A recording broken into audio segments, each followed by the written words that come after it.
Stoa is a digital campfire where we cohere in dialogue about what matters most at the knife's edge of what's happening now.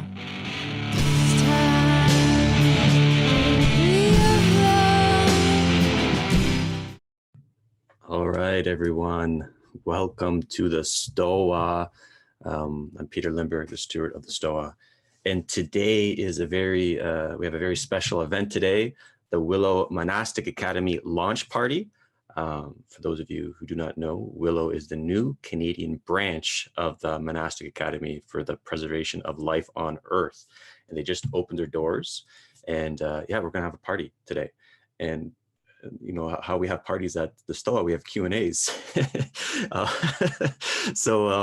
it could morph the some other version, I don't know. But Yasna, everyone's favorite Buddhistic, what is it, monastic? I don't know what the proper term is here again at the Stoa. And I'm gonna hand it to her in a moment. And I'll let Yasna design the session however she wants to design it, but if you have any questions, throw it in the chat box, and when we pivot to the Q&A portion, I'll call on you and you unmute yourself, ask your question to Yasna. That being said, I'll tag Yasna in, and maybe you can introduce yourself as people don't know, or kind of just say anything you want, really. Great, thank you. So hi, everyone. I'm Yasna or Seishin, depending on the context in which you might know me. And I'm head teacher at this new branch of the Monastic Academy called Willow in Canada. And we just last week, was it last week? Yeah, it was a week ago. We finally launched. I've been working on this. I started about 1.5 years ago, and there's been a whole crew of people helping out. And then finally, a week ago, we went public with it, put out a website, put out a fundraising campaign. And in December, we're going to be opening up for visits and for public events. A lot of them are going to be online, of course, but we'll also have some in-person ones as well. And Peter messaged me, I don't know how long ago. He said, hey, we should do some sort of launch party for Willow and the Stoa. And I was like, yeah, it's an amazing idea. So I thought that I would talk a little bit about what the Monastic Academy is, what we are, how we got to this place that we're at now, the types of practices that we do here, why we do them, and then just kind of open things up for discussion or questions or whatever else. I'm also, in general, quite open to just being asked questions as we go. So if I'm saying something and you need more clarification or something, feel free. Hopefully that doesn't get too wild. We'll see. And actually, before I continue, I'll introduce the people behind me. So we've got Yuli. Hi. James over there. And many of you know Nick. He just joined us a week ago. So James and Yuli are residents here, which means that they've made a long-term commitment. In their case, it's 6 months, and Nick is an apprentice, so he's going to be with us for, I think, 1.5 months. Is that right? Yeah. And if you have any questions for them as well, I didn't ask you guys if it's okay, but I'm cool. Great. Yep. Can't do it. Okay. If you have questions for them, feel free. So where to start? So the Monastic Academy and Willow Monastic Academy, which is our place here, is it's a training center for rigorous mental, ethical, and interpersonal practices for developing the capacities of the human mind. And I've been connected with Maple, that's the Monastic Academy in Vermont, for a number of years. And I always wished that there was a branch closer to home because I live in Toronto. And I was always like, oh, I wish that they could open, you know, they're opening branches in other places. I wish that they could open one here. And eventually I thought, oh, why don't I do something about that? I can start that process at least. And so that was 1.5 years ago. got this property with 9 bedrooms and 10 acres of land, and just started, fixing things up. And I didn't really tell a lot of people about it because I didn't know if it was going to work out or not, and I kind of felt almost outrageous to claim that I was creating this new branch of Maple. So I just kind of was quietly doing it, and then people slowly found out, and they were really excited, and then I was talking about it a little bit more, but didn't really actually fully start talking about it until about a week ago.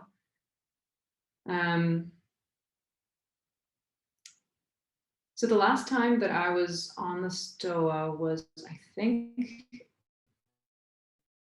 April. It would have been mid or late April, I think. And at that point, I mentioned that I'm working on this new branch.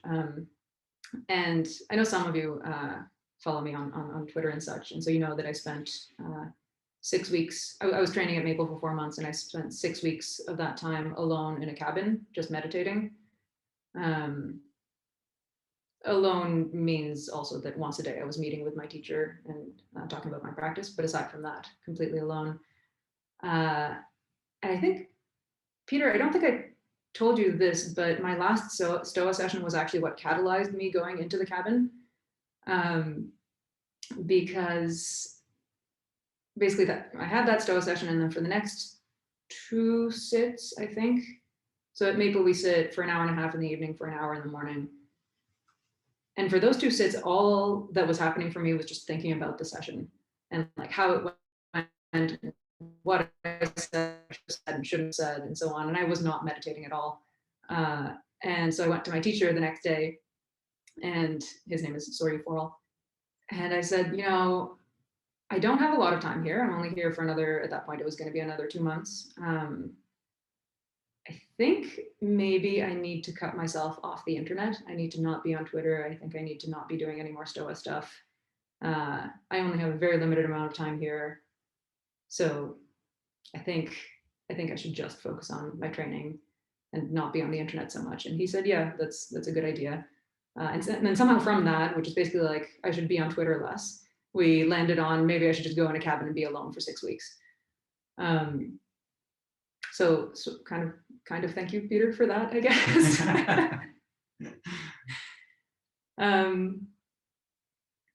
So the reason that I was doing that extended at that time cabin was because a place like this needs to have a teacher, a spiritual teacher, someone who can teach meditation with integrity. And at Maple, there's particular things that you need to have experienced or have achieved in order to be allowed to be a teacher. And I was not at that point.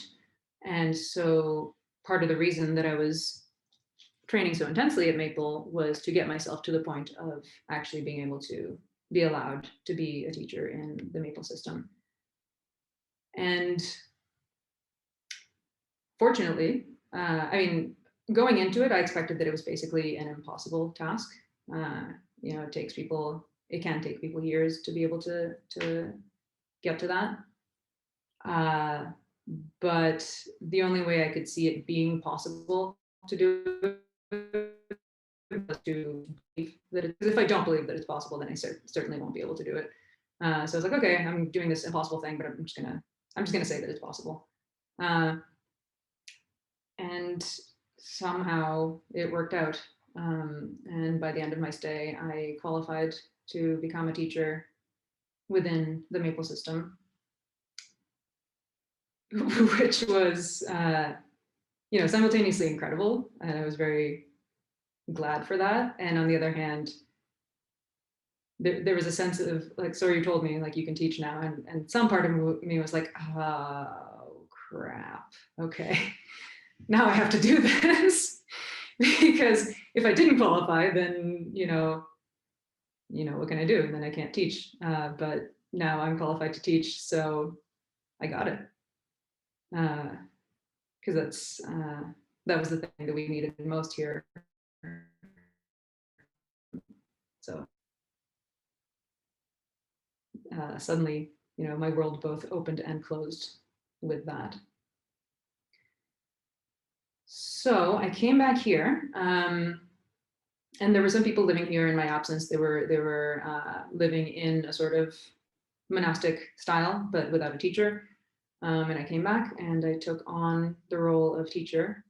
Oh, is my connection bad? I'm sorry. I just see the little chat pop up. It's yeah, it goes in and out, but so far I think we can hear. It's doable. Okay, yeah, it's the troubles of living rurally. Spent my entire life living in cities, and now I contend with rural internet. So I came back and immediately stepped into the role of being a teacher.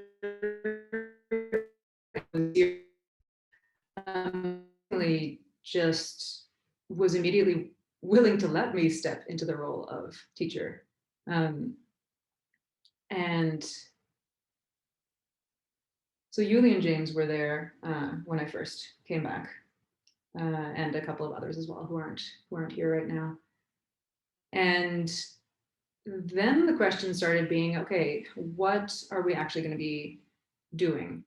So there's, at Maple, there's a lot of different practices that they do. It makes sense to port a lot of those over into what we do. It also makes sense to do things a little bit differently. Every branch kind of has the freedom to do its own thing.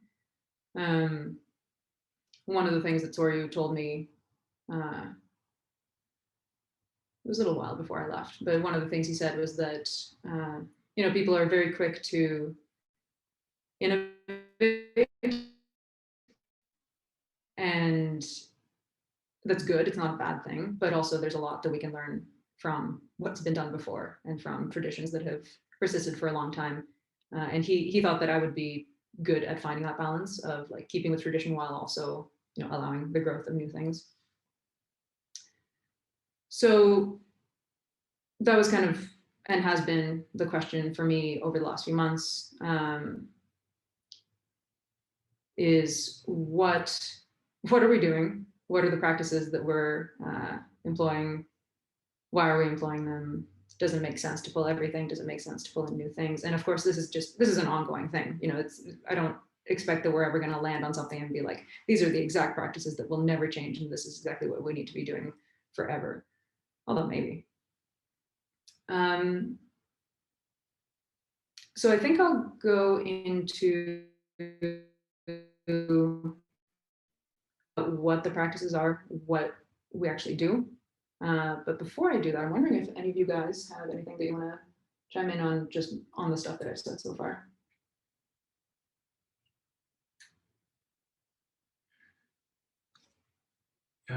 Yeah, I will. Something that has been really salient for me, really important.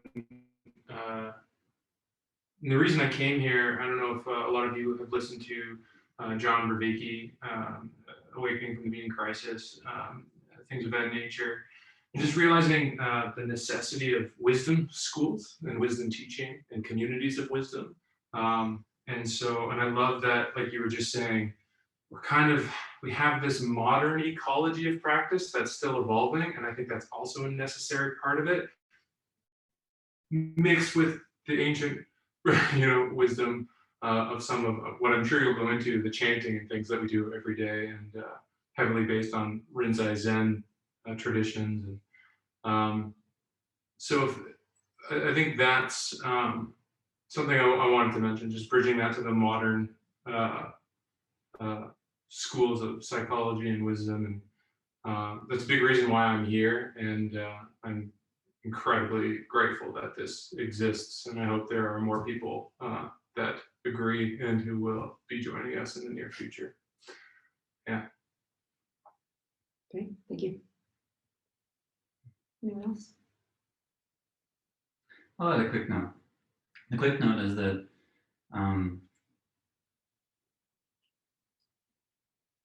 my sense is that we all came from different places with different goals and different aspirations. And the way that we join here together is in a community that is flourishing precisely because of the power of our differences and the difficulty in meeting each other through all of those. So I say that because I think it's relevant to how this place has formed and is growing, and as a kind of background to, well, who are these people in the background of the screen, you know? How are they engaging with what Willow is that you're about to hear more about? And I would say that it's becoming, you know, we make lots of mistakes, a lot of mistakes, and that's part of what we're doing. And I'm very happy with that. And it's the right thing to be doing. So that's how I'm showing up here. That's a good window, I think, an appropriate window into how it was for me getting into where we are now. And I feel it's an appropriate preface to what we're about to talk about next. Great, thank you. Did you want to add anything, Nick? No. Great. Cool. Yeah, so what do we do here?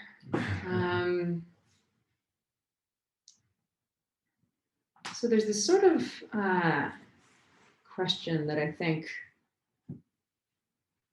and hope all of us contend with, which is, how do I live my life? How do I be a good person? How do I become who I actually want to become? What is it that I'm actually doing in the world? What is it that I want to be doing, and am I actually doing it? And that's a big question, you know?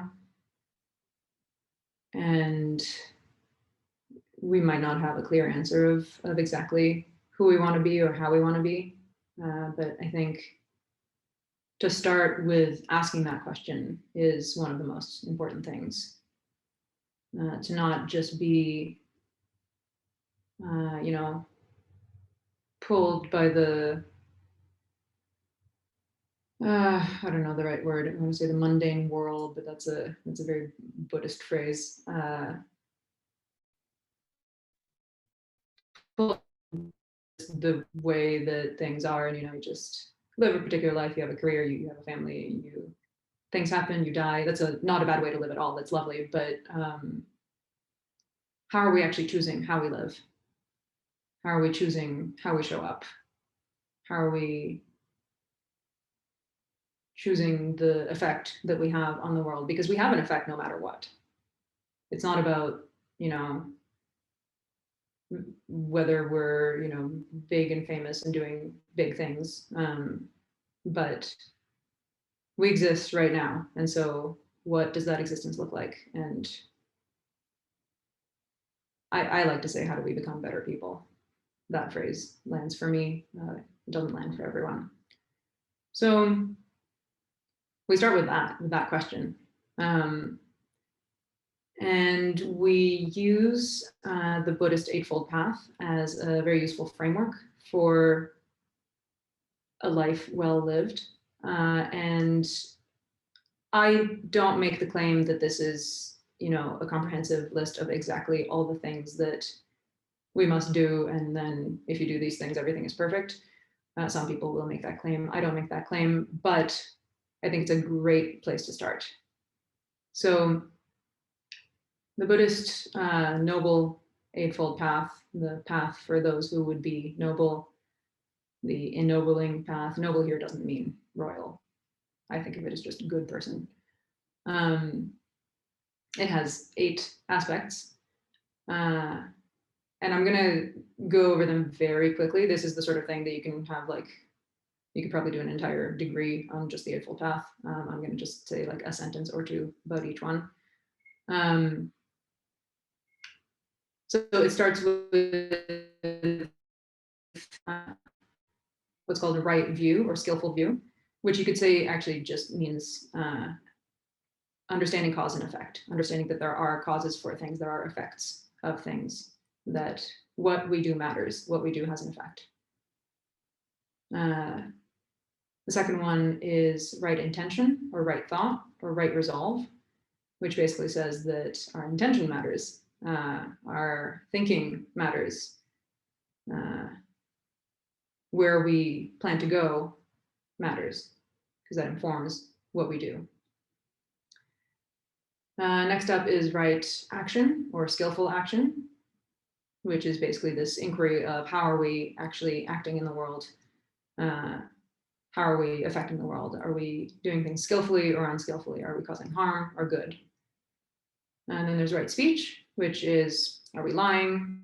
Are we being kind? And kind doesn't mean nicey nice. Are we being useful?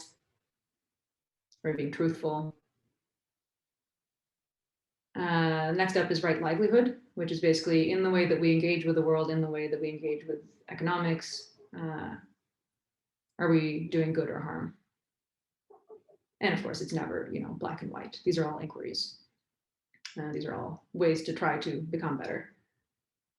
After that, there's right effort, which basically means, are we actually putting in the effort to become better? Are we,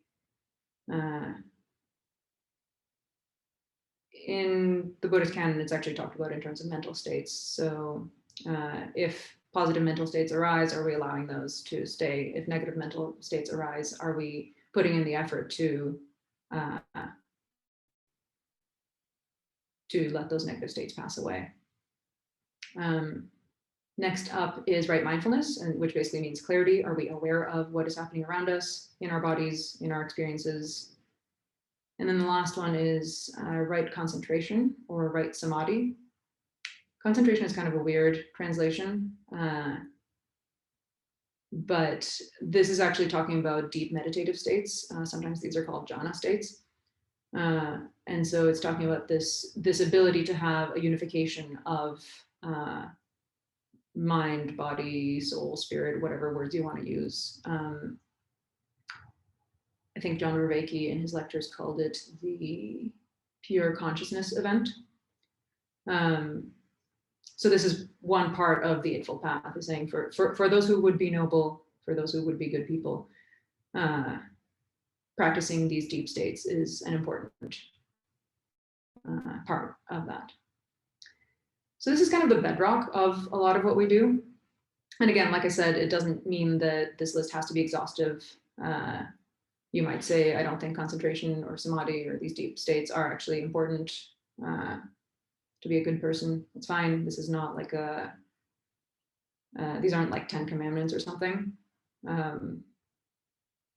like I said, they're a very good starting point. So a lot of the practices that we do kind of revolve around this. And one of the things that's really important actually is the fact that we live in community. And so we can actually hold each other to these different things. When we speak to each other, we can actually say, oh, was that right speech? Was that skillful speech? Is this right action? Is this not right action? And we sort of hold each other in integrity and help each other in that way. Of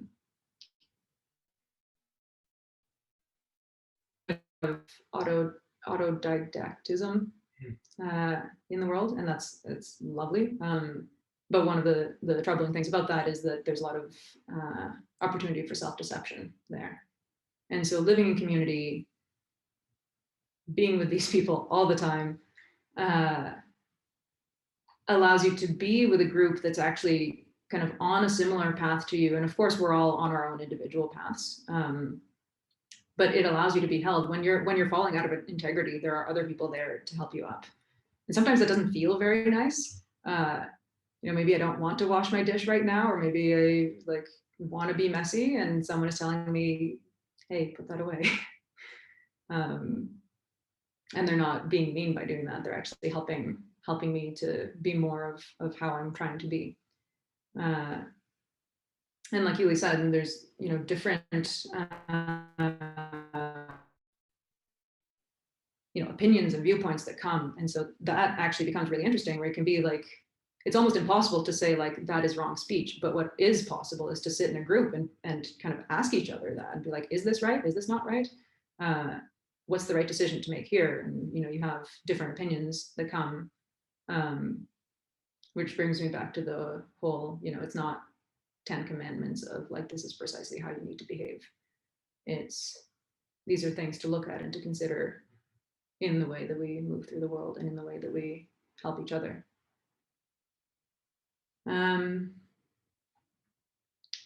So one of the practices that we do is, of course, meditation. We meditate for 2 hours every day, an hour in the morning, an hour in the evening. And then once a month, we have a week of an intensive meditation retreat. And so that's for an entire week. We meditate for something like 10 to 12 a day, sitting and walking. We are in complete silence for the entire week, with the exception of interviews. And those are times to actually really go deep. Meditating for an hour or 2 a day is amazing, but having an entire week where you can just kind of go deeper and deeper and deeper, and then the next day you actually continue the momentum of the previous day, it's a completely different thing. And so you start going into states that are otherwise very, very difficult to get into.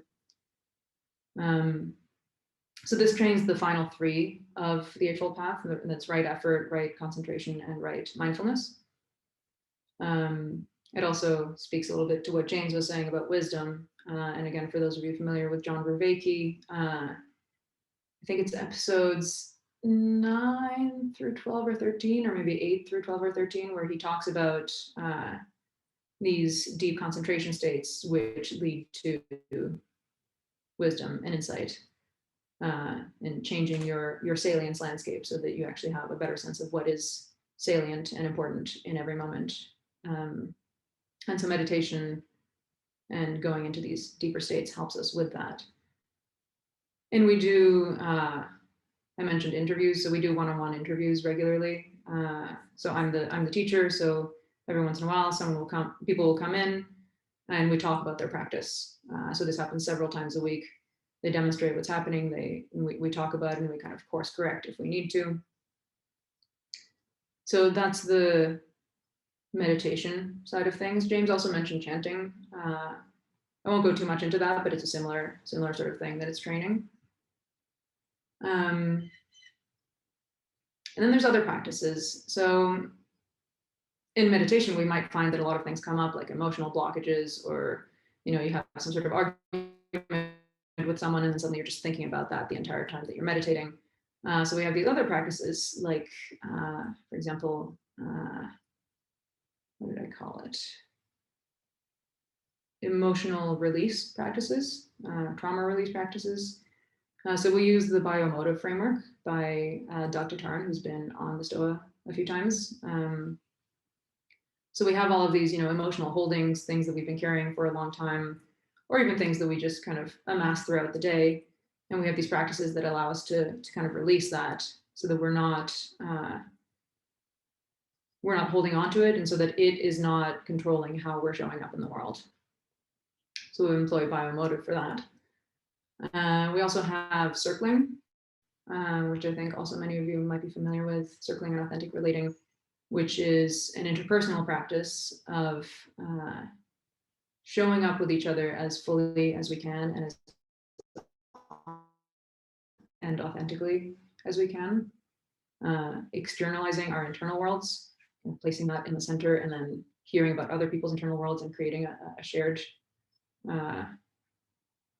experience of the current moment. And this is, to me, an incredibly powerful practice. My first circling retreat kind of broke me in a way.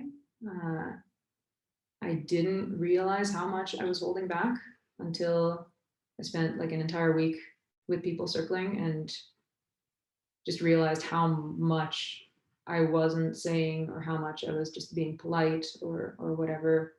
And so in circling, we can actually kind of put those things down and just be the way that we want to be. And sometimes it's uncomfortable. Sorry, not the way we want to be the way that we are. Sometimes it's uncomfortable or weird or beautiful purpose. It can be all sorts of things. Sometimes it triggers us in all sorts of ways. We learn to see the relational patterns that we have, the ways that we get mad at people, or the projections that we have. There's a lot of richness there. And so this trains a lot of things. One of the things it primarily trains is right speech, or skillful speech. Another practice that we have, which we call responsibility, is basically taking real action. And so right now, we're a nonprofit. There's a lot of things that involves. It involves fundraising. It involves, guest management. It involves marketing. It involves accounting. We are people who live together, so there needs to be a kitchen manager who's tending to all the food. So like life skills or professional skills that we learn as we are here, and people change roles so that everyone can actually have experiences in different things.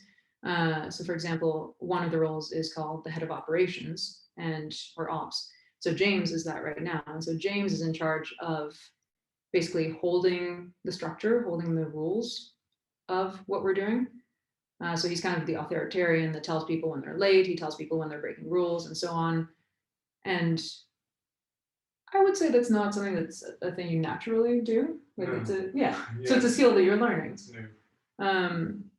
So we place people in these positions that are kind of beyond the edge of their comfort, and then support them through it. And sometimes they'll fail, sometimes they won't fail. It's completely normal to fail.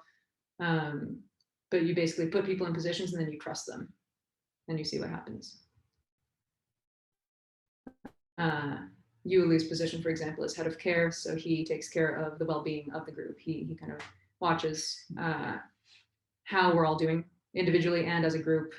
He might, sometimes ask to alter the schedule, like people need more sleep, we should push chanting in the morning or something like that, or here's some snacks, stuff like that. And so these are things that we all rotate through.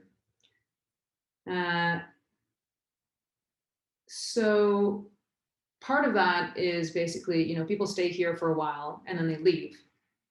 And so this actually gives some real world, that's a bad phrase to use, but it gives some skills that are helpful in other specific skills that are helpful in other areas, like if they go on to have some other job or sort of company or whatever it is. We all kind of learn stuff that could go on a resume, for example. What other things should I talk about? Quite a couple of other. I don't need to go through the entire thing. There might be some good questions about it. Sure. I think there are quite a few different kinds of meditation that we employ throughout the day, during the responsibility tasks, during the meal times. There's a kind of mindfulness that we employ when we are upholding the container together. There are a variety of evening activities we could talk about if we wanted to make more time for that kind of level of detail. And I'm just wondering if there's specific activities that might be good. I actually think, so you mentioned the container, which I think would probably be a good thing to talk about. It's called the container, but we hold a very rigid schedule. We start in the morning at a specific time. Everything that happens at a specific time. The space needs to be left exactly how it is. If you mess something around, then when you leave the room, you need to actually set it back to the way that it was. And so it's actually quite rigid, but in an interesting way, this actually really allows for you to really surrender into whatever it is that you're doing. So, we have a work period, and during that time, we just work. And so you just don't have to worry about the other stuff. We have an exercise period. During that time, you just exercise. You don't have to worry about what work is coming up, because you know that this is the exercise period. And it's also a very good opportunity to notice resistances. A lot of people don't like structure. And so it gives a good opportunity to notice things and to work through them, basically.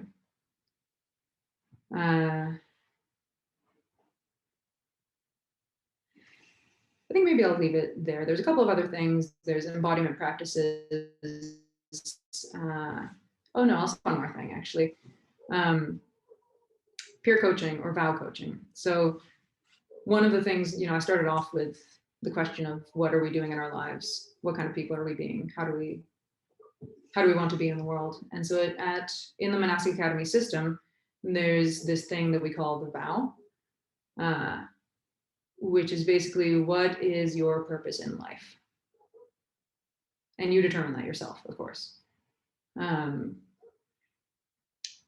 And so we have this protocol called the peer coaching protocol, which is derived from Jordan Hall and Daniel Schmachtenberger, et cetera. And it's a way of looking at a situation or looking at a problem, looking at a question that we might have, gathering the data on it from all the different ways of knowing. One of those, but it's not the only one. So going through the process of gathering that data from all of our different ways of knowing, then sense making about it. And then from that sense making, moving into agency and action in the world. And so this is something that we do, that we help each other with. We do this sort of peer coaching together, and guide each other through this process. And then, you can also just do it on your own. And it's a way of keeping yourself aligned with, is my life, am I making the decisions that I actually want to be making? Am I making the decisions that are guiding me in the direction that I'm trying to go in? So I think maybe I will leave it there for talking about the practices. There's a couple of our website, of course. But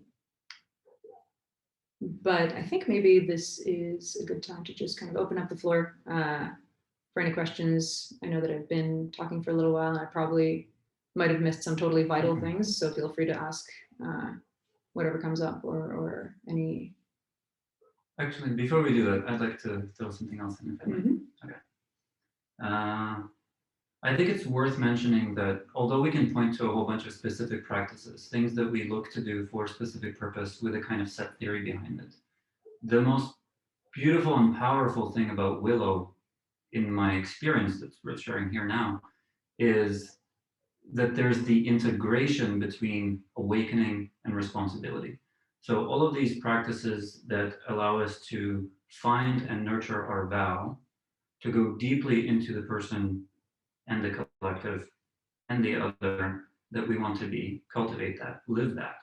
And these very practical, kind of normal looking activities that we could be engaging in day to day, fundraising, legal, painting walls. We just painted some windowsills here in the Zendo.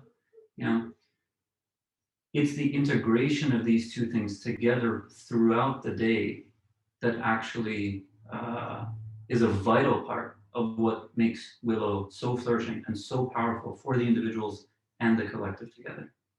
And that is really difficult to point to in a conversation about which practices do we do as specific things, but it is vital. So if one were to want to study the Eightfold Path and how that is lived here, one would probably find that, it's the integration and activation of all these eight steps that are active inside painting a windowsill. And inside, yesterday we played a game as part of an evening activity.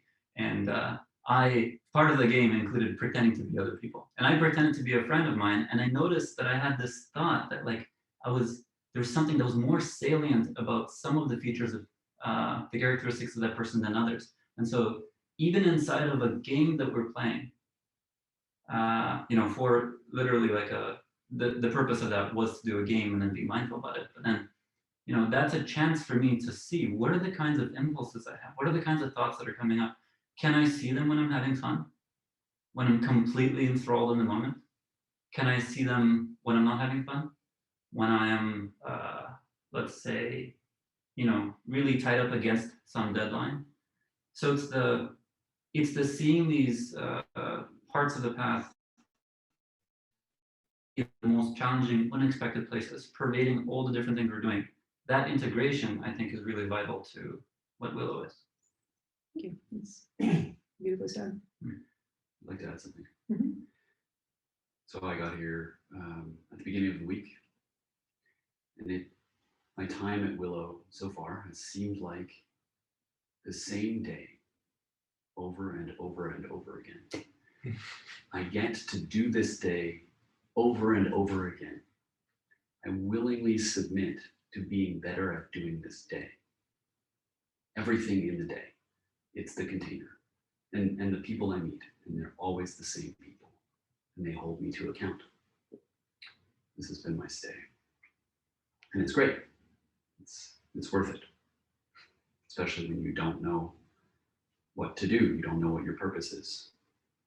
You feel helpless in the face of the suffering of the world.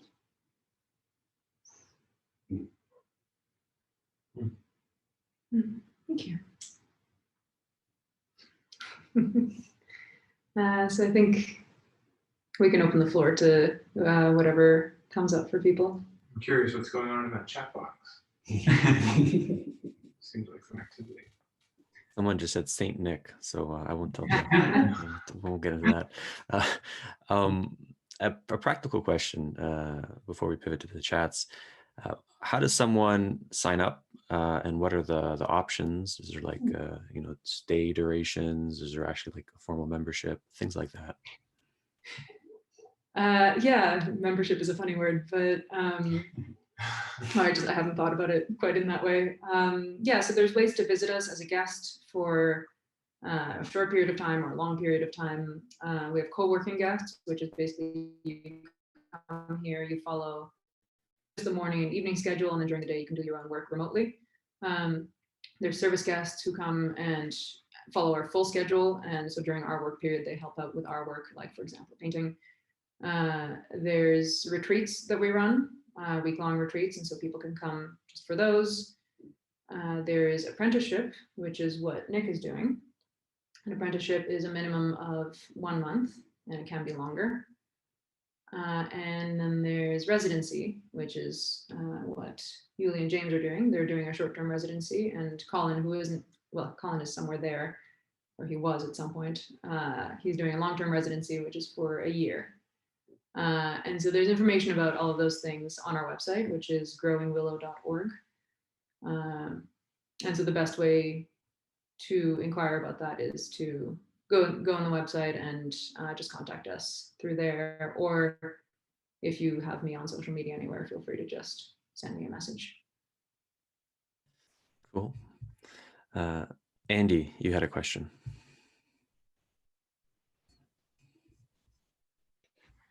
Yes, hi. So after the initial, when a guest comes and does their silent meditative set of days, how verbally interactive is the average day in an attempt to facilitate someone's unfolding to the Eightfold Path?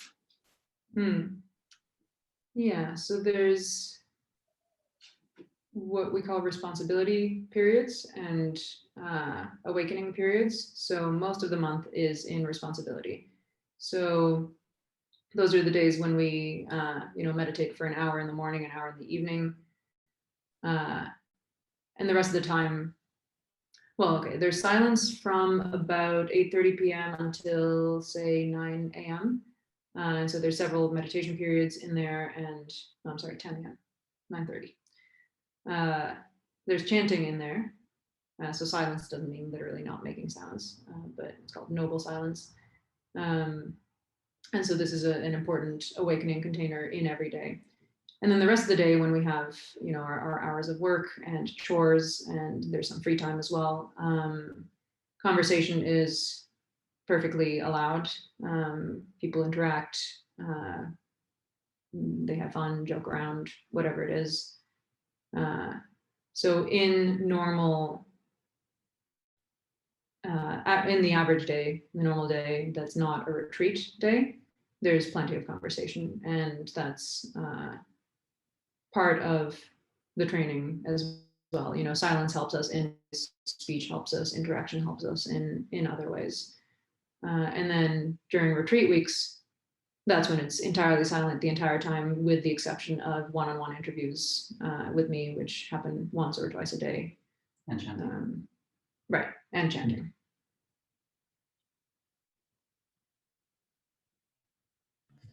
Any follow-up, Andy? No. All right, Evan, you had a question. So this is returning to something you mentioned in the early part of your introduction about Twitter.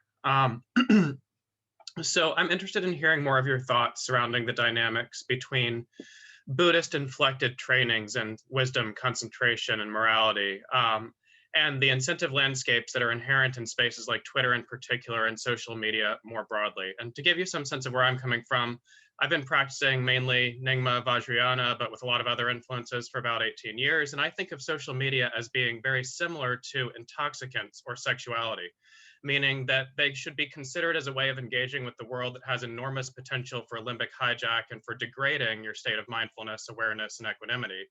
And therefore, they should probably be approached with the same sense of reverence and respect and caution as things like psychoactive substances and sexual exploration. So from the Buddhist frame, they could be approached tantrically, but otherwise might be best avoided. That's my take, and I'm curious to know your take on that in a deeper way. Yeah, that's, I think, really well said. I don't think I disagree with anything that you said. I think there are positives, of course, to social media. And it seems that particularly in these times when everyone is, or most people are locked up at home, it is good to be able to connect with each other, electronically. But I am not at all sure that the benefits outweigh the drawbacks. I think it's exactly the sort of thing that becomes really insidious, and because it's so widespread and so created to capture your attention, it's very difficult to emancipate ourselves from it. I think Twitter is basically the only place where I'm active. I post on Facebook maybe like 3 times a year or something. But I definitely notice it with Twitter that I'll just aimlessly scroll. And what's great is, I'll have a retreat and then come out of retreat and go onto Twitter and be like, why am I there's nothing that interesting here. And yet if I wasn't on retreat, I would have spent hours this week just scrolling through. And of course that's, largely true. And also there's like really beautiful people who are on Twitter who I love connecting with. And there is something that is truly missed when I'm not doing that. So it's a double-edged sword. As far as I can tell, it does more harm than good. Quick follow-up, if I may. So this relationship with social media has been a really live thing on the Stoa and some of our group practices that we're doing together.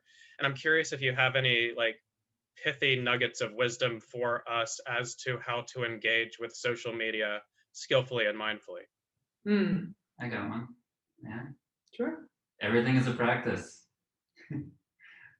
Yeah. But we also choose what to engage in. Yeah. So what I would say is Twitter is a very good inquiry practice, or sorry, not specifically Twitter, social media. And what I find myself frequently doing, and it wasn't even intentional, it just kind of came out of practice, is if I'm about to tweet something or if I'm responding to someone, I kind of ask why I'm doing it. Like, what is my actual motivation here? And that goes a long way. A lot of the time it's like, oh, I actually just want this person to think highly of me. And so I want to compose some sort of compelling response to their tweet or whatever. And then from that knowledge, I can decide whether I actually want to do it or not. But I think that sort of inquiry practice is extremely useful. And it's also kind of helped me sometimes I'm like, oh, I want to respond to this because I want to help this person. They seem to be struggling in this way, and I have some sort of thought which I think might be helpful for them. So is that worth it? Is it not worth it? One of the things I frequently ask myself is this true? If I'm tweeting about something, is it true? Am I actually like telling the truth right now, or am I just trying to like seem impressive in some way or something? So yeah, inquiry, I think, is the main thing that I would say there. I wonder if it'd be good to reframe social media not only as an individual opportunity to practice one's, spirituality or whatever, place it with whatever you want, stoicism, but like a collective opportunity for us to practice. And I wonder if we have that reframe of what ecologies of practices might emerge around this thing. If we use that as a forcing function to get, become better humans. Yeah, and I mean, I think what we're doing right now is a good example of that. Is like how are we using this? Are we using this in a positive way? If we're not, then what is it that's happening there? And how do we steer it in the direction that is a little bit more skillful? Right. I think Nick was about to say something. I sense that. You inhaled. I inhaled. I would say the best course of action that I can think of is exercising caution when dealing with social media. I mean, this isn't anything new, but I'm by no account am I a social media power user. But if I feel like I'm getting limbically hijacked every single time I use it, or most times I use it, then my levels, I have to acknowledge to myself that my levels of concentration, clarity, and equanimity aren't up to the level at which I can depend on them meaningfully, regularly, consistently to engage with social media in the right way. And so, and I believe that goes for most people I have met in my life right now, because we're being faced with AIs that are far brighter than we are at compelling us to do the thing that we do not want to do. Yeah. Thank you. I think I'll just add on a little bit. So I talked about inquiry, but I think one really important factor there is that the inquiry isn't just intellectual. We can actually tap into these other ways of knowing. It's like, how does my body actually feel when I'm interacting in this tweet? I keep saying tweet. It doesn't have to be a tweet. It's just that's the thing that I do. How does my body feel? How are my emotions right now? What thoughts are going through my head? That's an interesting one. Like what we do impacts our thoughts. And sometimes I don't realize that I'm getting agitated until I actually like notice that my thoughts are like, and so those ways of like these, different ways of knowing or ways of looking are actually extremely important in gathering the proper data so that we can sense make. I think Daniel T has a really good question, which we'll probably end on, but I was hoping to sneak in a question before for his. Do you have any system or thoughts on how to test out practices or add practices to the ecology of practices that's currently existing?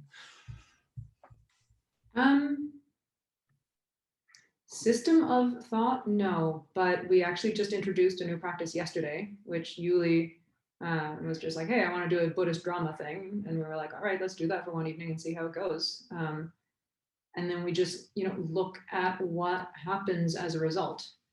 It's basically like, do the thing and then see what happens. Is this allowing us to inquire into our own experience more? Are we learning something from this? Is this changing then the way that we behave with each other or the way that we meditate or whatever? One person yesterday had a pretty important realization in meditation as a result of the fun and games that we did immediately before. So it's basically do the thing and see what happens. That's the system. But like actually see what happens, actually look at it, actually analyze it. Cool. So Daniel, bring us home with your last question. Yeah, so you guys were talking about your vows, and the way you were saying it, it sounds like that's kind of like the definition of who you are or something. Like that's the thing that's common across all the practices. So I'm curious to like hear more about that and to hear like maybe a story or an anecdote from people of how they've been developing it at Willow. Yeah, so I don't know if I would go as far as to say that it's quote unquote who you are, but in some way that can be true. But it's basically like, what is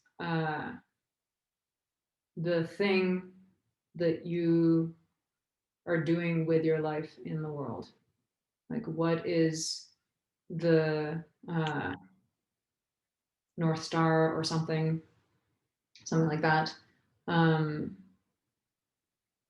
What is the thing that you can weigh against when you're choosing a path or something like that? It's a lot. I'm not finding the right words right now, which is unfortunate because it's much deeper than that. And if either of you guys want to jump in, feel free. And it's something to discover, you can create, it can change over time. I can tell you my vow, which I sort of discovered, whatever, maybe 6 months ago or so, is to love everyone and to be able to demonstrate that love. And so if I look at that, if I think of that, that is how I want to be living my life. And that is something that I can, in every moment, I mean, I can't literally in every moment be thinking about that, but it's a thing that I can keep coming back to and keep bringing up and being like, okay, is this moving me towards being that person who is able to love everyone exactly as they are? Am I demonstrating love right now? And someone else's vow might be completely different. That's the one that like really resonates for me in my body, and it hasn't changed in a while. But like I said, the vow can change also. So it's not like a permanent across my life. It doesn't have to be, no. It can change. I've heard people change theirs within a day. A lot of the time it's actually just the wording that changes. You know, you could say that like the vow itself is still the same, but you're using different words to say it or something like that. It's a little bit nebulous. The point isn't to be like scientifically precise about it. Nick was about to say something. Yeah, I'd love to plug in Soryun's words, which are fresh in my mind. It is the thing that must be done in your life. The thing, the fulfillment of which, at the end of your life, you can say, in all confidence, the purpose of my life has been fulfilled. I have done what needed to be done. Yeah. Do what must be done. Yeah, and I'll add a few words to that as well. I'll suggest that to the best of my knowledge, the mystery around what a vow is a good thing. Because like Seishin was saying, the purpose isn't to be scientifically precise about it. Like I will do this precise thing at this precise day in this following way with the following results. But for a person who is looking to inquire into what their vow is, there's lots that I don't know and can't say, but I think I have a suggestion that is useful that I can say here, and so I'll share that. And the suggestion is something like, what is it that's so powerful and meaningful and deep and true that you would set aside your entire identity for it? That's not a bad litmus test, at least on the cushion. What is the commitment that you would die for? I think one way I've heard it phrased is, what is the dance that only you can dance? Man, all those poetry is being dropped right now. I'm glad this is recorded. Could I sneak in? We're at the bottom of the hour. Can I sneak in another question? And this is to Yuli and Colin, actually, because I know both of you come from sort of the rationalist community here in Toronto, the effective altruist community, and I had many conversations with you guys, and now it was like from a real rationalist mindset to this more mystical, like it's cool, this vow thing is mysterious type of stance, and I'm curious if you can explain, kind of describe that process, both cognitively and phenomenologically. Colin, would you like to start? Sure, I'll jump in. Hi. So yeah, I came from 2.5 years of doing effective altruism, very associated with rationality and rationalism. And I studied philosophy before that. And now I do this stuff. I'm a resident of Willow. And what that process was like for me was realizing that the skill set and the toolkit of rationality is very valuable, but not going to get you through all the problems that you're going to face in life. So as I was learning more about all the rationality and effective altruism stuff over the last few years, I just found it amazing and so fruitful. But over the last few months, I've just been hitting up against issues of motivation. What makes me get up every day?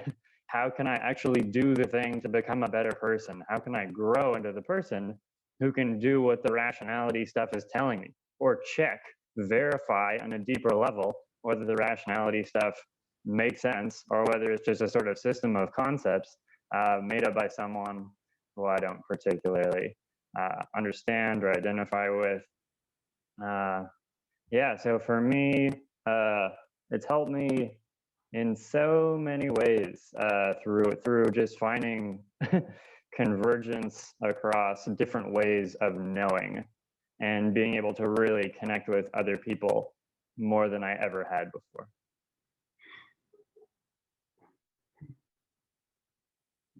That's beautiful. Mm-hmm. Do you want to add anything? Nice to hear your voice, Colin. Well, there's a way in which I relate to what I think is being pointed at with the terms like rationalist and yeah, those kinds of terms. And that way is that I understand them to all be serving some function. All the tools that we use are intended to serve some function, some goal. A tool actually only makes sense to use for some goal in some context. So, I mean, that's basically probably the primary lesson that I have with the deep, rigorous logic of the various ways in which I've been able to engage with these ideas, is to suggest that when people take a tool from one context and shove it into another context, that's when people fuck things up. And that's all over the world, all the time, just everywhere. And then so there's this kind of, there's this experience in me over a long time period of, we have to be really careful. Tools are made for specific contexts, for specific goals. Let's use the right tool for the right context, for the right goal. Let's not be totally flippant about how we use our tools. And those are, physical tools, but psychotechnologies. Those are personality traits, even things that we can, in fact, exert some control and from this kind of orientation to tools as being really serving these, specific goals and functions, I came probably around 2 years ago to this much deeper confusion around what I should be doing. And it occurred to me that I have a lot of tools, like really, really a lot of tools, and yet I don't completely know what I should be doing, which is the right tool? What is precisely my context? What is the best goal right now? There's plenty that I could make good arguments for, but the truth is I don't know. And then I was like, well, what tools do you even use when you don't know? I don't fucking know. So I would say that this kind of deeper confusion stemming from my experience in sort of we will as looking at tools in that way, this deeper confusion was the precursor to beginning to explore in different ways lots of different things. And well, I'm still figuring out exactly what my vow is. What is the most important thing? For now, I feel fairly safe in saying that the process of working hard to figure shit out when I don't know the right answer is inherently valuable. And so I will do that. And I'm doing that. So I don't have the perfect answer, but I will keep going.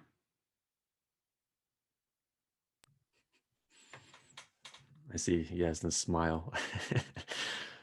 I think the last time we were all in a room together, I think it was like 2 years ago, we were at a retreat that Narayan held, Yasna, Yuli, Colin, and just seeing, the evolution is pretty amazing. And then you got these cool outfits now too on top of it. So I'm kind of jealous. Yeah, so I think we should end here. It feels right. Yasna, any kind of concluding thoughts? Anything came alive for you during this talk? Yeah, I mean, if you're interested in what we're doing, if you want to know more, if you want to come visit, you can check out the website growingwillow.org. We also will start running things online in December. Please feel free to reach out. We have a Slack group, forum, etc. I would love to on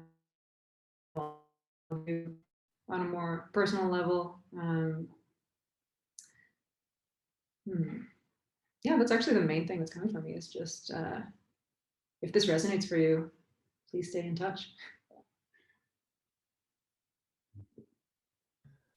I'll add something. Go for it. I just keep hearing these like inhales behind me. Not only do you get to dress like a Jedi, you get to train like one. Saint Nick does it again with the beautiful clothes. Cool. So I think that was one of the best Q&A parties I had in a while. So Yasna, everyone, thank you for coming to the Stoa today. We'll do some closing announcements. Actually, it's going to get posted today. Let's see the date. I think it's November 25th. Peter Park is going to be coming to the Stoa. He's from the Maple branch of the Monastic Academy. Yes, November 25th at 12 p.m. And Maple's going to have kind of like a quarterly event at the Stoa where someone comes, or you might come, do a meditative exercise, and then do some open Q&A. So Monastic Academy is pretty much taken over the Stoa, which is not a bad thing to have happen. And another event that I'm kind of excited about is Sunday, 6 p.m. Eastern time. It's the Metagame Mastermind, the second session of the relaunch. We're going to do DIY, ecology of games or ecology of practices, where we're doing a mastermind group where we're basically coming up with our own ecology of practices games that we help keep each other accountable to. And we have like a collective journal that we're writing in. So I'm quite excited about the potential of that. So you can RSVP there if you're interested. That being said, everyone, thank you for coming out to party today.